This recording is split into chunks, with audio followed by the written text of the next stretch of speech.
कुछ भक्त लोग बोलते हैं कि ब्रह्मचर्य पालन के साथ साधना का क्या कनेक्शन है। बहुत बड़ा कनेक्शन है, क्योंकि साधना हमें इस मनुष्य शरीर के द्वारा किया जाता है और ये शरीर प्रापंचिक है, पंचभौतिक है। भूमिरपनलो वायु खम, और उनमें एक सूक्ष्म और एक शरीर है जो दिखाई नहीं पड़ता। मन, बुद्धि, अहंकार, ये भिन्ना प्रकृति अष्टधा, अर्थात ये 8 प्रकार के तत्व से परे जो है वही परमात्मा है, वही आत्मा भी है। जो मैं आत्मा हूँ तो मैं भी उस 8 प्रकार के तत्व से परे हूँ, लेकिन स्थूल और सूक्ष्म शरीर के द्वारा उस आत्मा को ढक दिया गया है। और आप आत्मा को कोई और नहीं ढका, अपने कर्म द्वारा वो ढका हुआ है। उससे छुटकारा पाने के लिए भी हमें कर्म ही करना पड़ेगा, जो कहते हैं भक्ति कर्म, भक्तिमूलक कर्म, डिवोशनल सर्विस। भक्तिमूलक कर्म में सबसे प्रधान जो है श्री हरि का सेवा करना, अर्थात श्री कृष्ण का नाम जप करना। श्री कृष्ण का नाम से बढ़ के इन संसार में, इस त्रिलोक में कोई और सेवा नहीं है। अर्थात समस्त शास्त्र और साधु गुरु वैष्णव यही कहते हैं कि अगर इस 8 प्रकार के तत्व से आप बाहर निकलना चाहते हैं, आत्मा को मुक्त करना चाहते हैं, तो नाम का आश्रय लेना अति आवश्यक है। तो अब प्रश्न है कि भजन में, साधना में ब्रह्मचर्य का कितना प्रयोजनीयता है, जरूरी कितना है। हम जिस प्रकार के वस्तु आहार करते हैं उसी का विकार हमारे चेतना में प्रवेश करते हैं। हम जिस व्यक्ति का संग करते हैं उनका संग का शक्ति हमारे हृदय में प्रवेश करते हैं। ये सब हमें भजन में मदद करते हैं। भजन तो मन के द्वारा किया जाता है। जो सूक्ष्म शरीर है, वो सूक्ष्म शरीर हमेशा भौतिक चीज़ को प्राप्त करना चाहते हैं। वो सूक्ष्म है, इसलिए खुद नहीं कर सकते हैं, इसीलिए स्थूल शरीर के सहारा के द्वारा उस मन अपने सेटिस्फेक्शन करते रहते हैं, अर्थात अपना इंद्रियों का तृप्ति करते रहते हैं। और मन यही समझते हैं कि मैं ही प्रधान हूँ और मेरा जो शरीर है ये मेरे कार्य को पूर्ति करते हैं, इसीलिए ये मेरा शरीर को मुझे रक्षा करना है। इसीलिए वो अच्छा खाने के लिए प्रयास करते हैं, अच्छा ढंग से सोने के लिए प्रयास करते हैं, अच्छा देखने के लिए प्रयास करते हैं, सब कुछ करते हैं उसके अच्छाई के लिए, क्योंकि उसके द्वारा उसका कार्य सिद्धि हो रहा है। भले वो भौतिक कार्य, भले उसको वो नरक में ले जाए। इन दोनों के चक्कर में आत्मा का हनन हो रहा है। आत्मा निर्विकार है, लेकिन मन के द्वारा वो विकारग्रस्त हो चुका है, मन के द्वारा प्रभावित हो चुका है। बहुत दिन तक मन आत्मा को जकड़ रखने से आत्मा बहुत सूक्ष्म और शक्तिहीन होने के कारण वो अकेला अपना बल प्रदर्शन नहीं कर पा रहा है, जिसके कारण इस सूक्ष्म शरीर आत्मा को लुंज करके रखा है, आपने कैद में रखा है। कृष्ण भूली जेई जीव अनादि बहिर्मुख, अतएव माया तारे देई संसार दुख। कृष्ण को भूल जाने से, बहिर्मुख अनादिकाल से कृष्ण को भूल जाने से मन आत्मा के ऊपर राज करना शुरू कर दिया। इसीलिए माया उसको संसार की तीव्रता दुख दे रहा है। आत्मा का अपराध यही है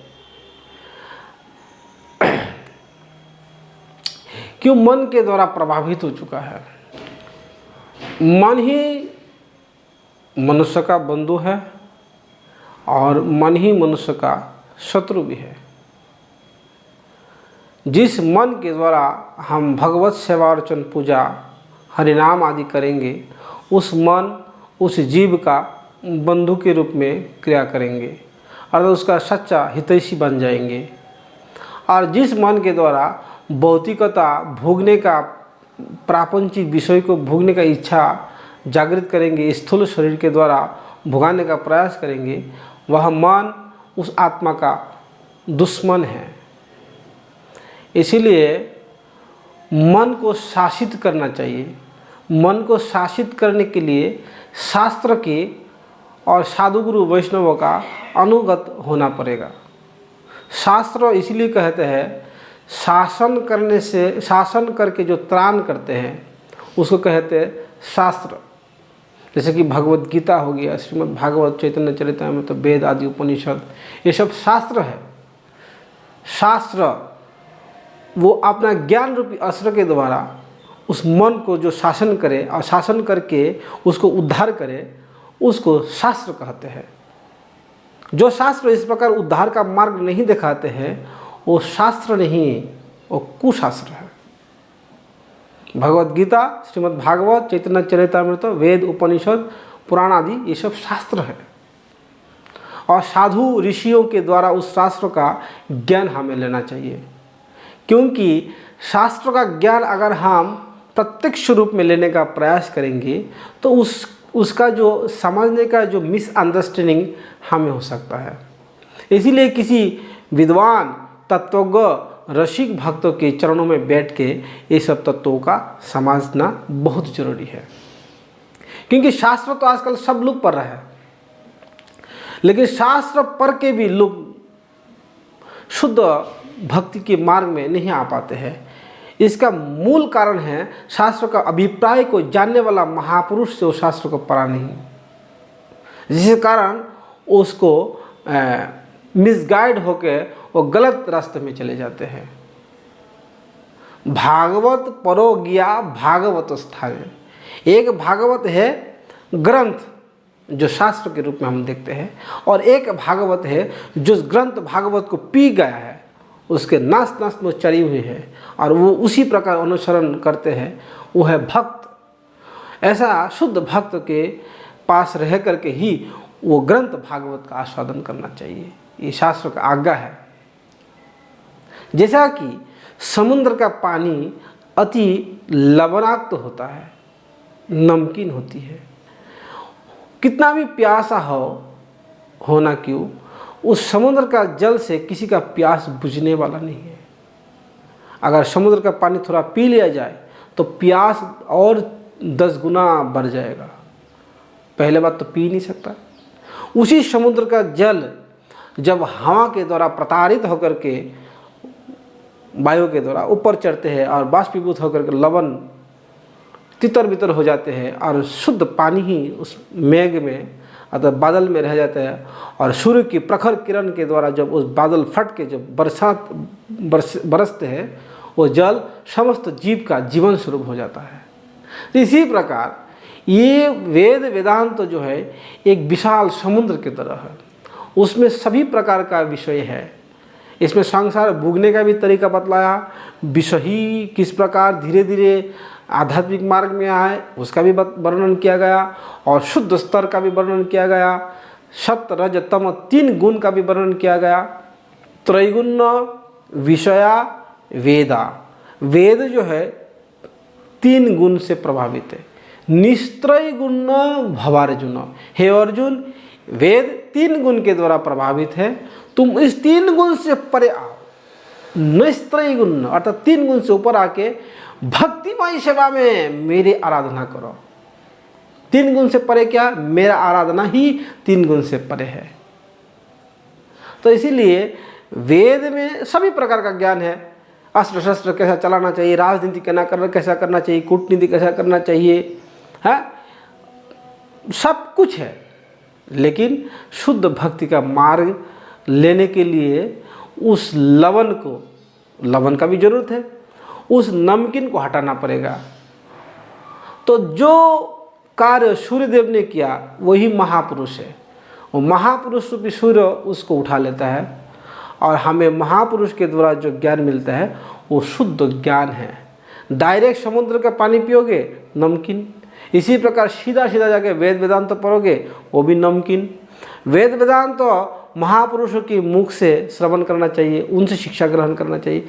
जिस प्रकार समुद्र का जल हमें डायरेक्ट नहीं लेना चाहिए, सूर्य के द्वारा उठाया हुआ और बारिश के द्वारा गिराया हुआ वही हमें ग्रहण करना चाहिए। तो ये सब कुछ हमारे मानव शरीर से हो सकता है, क्योंकि मानव शरीर बहुत ही इम्पोर्टेंट है, महत्वपूर्ण है। 84 लाख योनि में मानव शरीर सबसे ज़्यादा महत्वपूर्ण है। और मानव शरीर में इतना वैज्ञानिक चीज़ भगवान ने डाल दिया कि एक मानव ही बहुत कुछ कर सकते हैं जो देवता तक नहीं कर सकते हैं। मानव का अपना शक्ति को विकास करने का एक मार्ग भी है जो आध्यात्मिक मार्ग। उस आध्यात्मिक मार्ग को प्रशस्त करने के लिए सबसे पहला जो कार्य है, उस सबसे पहला कार्य है ब्रह्मचर्य पालन। बहुत नैष्ठिक ब्रह्मचर्य पालन करने से आपके अंदर का जो सूक्ष्म एनर्जी है, शक्ति है, वो मौजूद रह जाएगा। और उस एनर्जी के द्वारा ही आप सब कुछ, सभी आध्यात्मिक मार्ग का चरम सीमा को समझने का शक्ति आपको प्राप्त हो जाएगा। जैसा कि विद्युत के द्वारा लाइट जलाया जाता है, प्रकाश करा जाता है, और विद्युत के वोल्टेज जब कम हो जाएगा तो उसका प्रकाश भी कम हो जाता है, एकदम नहीं हो जाएगा तो लाइट जलेगा नहीं। इसी प्रकार हमारे शरीर में जो एनर्जी है वो सबसे एनर्जी है, सबसे शक्तिशाली एनर्जी है वीर्य। जो हम कहते हैं वीर वो नहीं है, वीर शब्द का अर्थ एनर्जी, शक्ति। वो हमें दमन करना है, उसको हमें अंदर रखना है। उस एनर्जी के द्वारा ही हमें वैदिक ज्ञान को समझने का शक्ति मिलेगी। यही इसीलिए बार बार सभी साधु, वैष्णव, गुरु और सभी शास्त्र, सारे शास्त्र में इसीलिए सबसे पहला कहा गया ब्रह्मचर्य पालन। क्योंकि उसके पालन के बिना आप आगे का मार्ग देख ही नहीं सकता है। बिना एनर्जी आप कुछ नहीं कर सकते। शक्ति का बहुत प्रयोजन है। शक्ति के द्वारा ही शक्तिमान को जाना जाएगा। इसीलिए कहते हैं शक्ति शक्तिमतोर अभेद है। शक्ति और शक्तिमान में वेद नहीं है। इसीलिए वेद नहीं है क्योंकि शक्ति के आश्रय लेके ही शक्तिमान तक आप सफ़र कर सकते, प्रवेश कर सकते। शक्तिमान के अंदर शक्तिमान तक आप पहुंच सकते हैं। शक्तिमान से आप बात कर सकते हैं, शक्तिमान का आप सेवा कर सकते हैं। शक्तिमान कौन है? श्री कृष्ण। और उनका शक्ति कौन है? श्रीमती राधा। ठीक है। तो हमारे अंदर जो शक्ति है वो श्रीमती राधा का ही शक्ति, बहुत पार्ट एंड पार्सल, बहुत सीमित मात्रा में विभिन्न अंशों के रूप में श्री हरि की शक्ति ये हमारे समस्त जीवों के शरीर में, मस्तिष्क में कार्य करते हैं। उस शक्ति सूक्ष्म है। उस सूक्ष्म शक्ति को हमें धारण करके उस शक्ति के द्वारा हम कार्य को लेना है। तभी हमारी मानव जीवन प्राप्ति का जो मूल जो लक्ष्य है वो प्राप्त होगा, फुलफिल होगा। पहले ऐसा बड़े बड़े राजा हुआ करता था जो स्वर्ग में जाके स्वर्ग के देवता इंद्र को तक मदद किया करते थे। मदद के भीख मांगते थे स्वर्ग के देवता इंद्र हमारी इस पृथ्वी के राजाओं के पास। सोचिए किस प्रकार शक्तिशाली था वो लोग। उनका सबसे पहला जो बात है वो इनका इंद्रिय उनका वश में हुआ करता था। वो सत्यवादी था। वाचु वेगम, मनस वेगम, क्रोध वेगम, जीवा वेगम, उदर वेगम, उपस्थ वेगम।